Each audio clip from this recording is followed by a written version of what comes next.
Today is April 20th, 2022. We're at the Los Angeles Jewish home. My full name is Caroline Weingarten. I'm 98.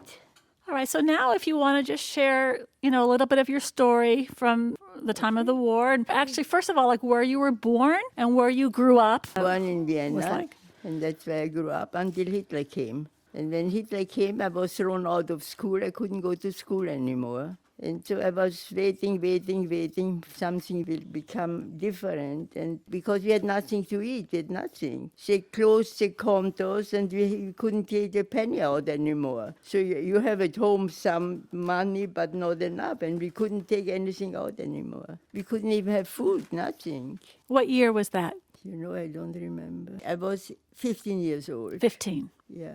Did you have siblings? Any siblings? I had a brother, yeah. My brother and my mother were gassed. Your brother and your mother were gassed? There was a concentration camp in Riga. In Riga. What happened to your father?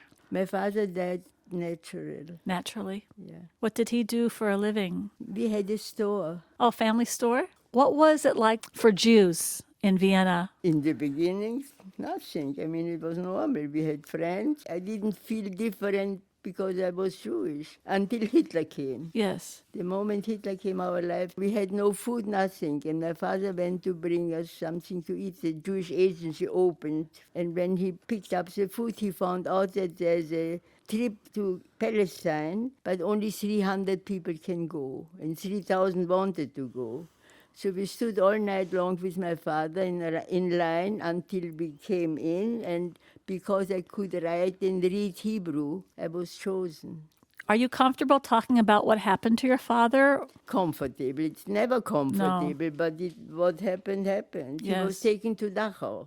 But he came back because he had a picture. He was an officer in the Austrian army. They let him go.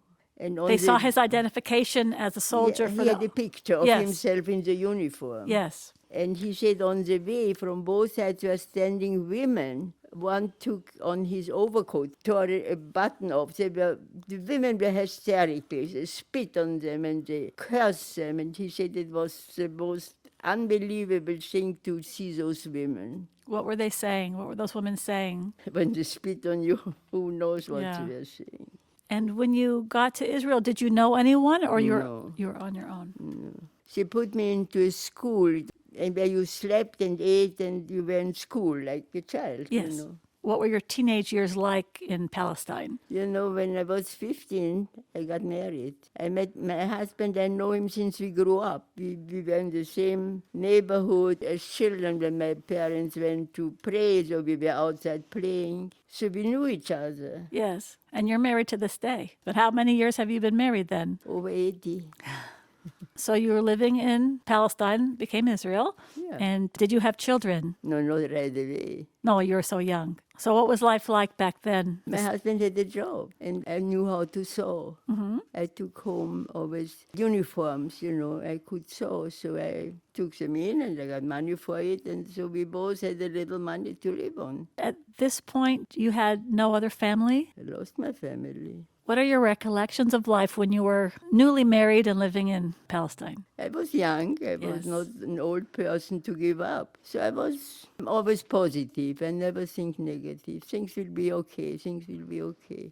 From Israel, you moved eventually. What happened? My husband was employed by a family who had 2 sons, where the father promised him, if everything will be okay, we will reach, you will be part of the family, you will get what they have, you will be part of it. But it never happened. So he was very disappointed, and he didn't want to stay there anymore. That was the only reason why we left. Did you want to stay? Oh, I loved it. Yes, I loved it. And did your husband, Jack, did he lose family members in the Holocaust as well? His mother and his father survived. You lived in Israel 5 years, and then you came to the United States? Yeah. And you had children when you came here? Yeah, 2 boys. They have their own children now. I have my grandchildren. How many grandchildren? 3. Did you come right to Los Angeles? Yeah. My husband had an uncle here. So the uncle helped you? Yeah. And did you have a business, or what was No, Jack's? not in the beginning. Yes. Knew English very well. Yes. So he had a job.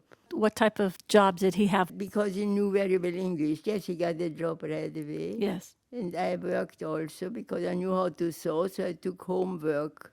I made house coats. Anything else that you'd like to share about your life that you want people to know that we didn't talk about yet? You know what? When you're young, everything is okay.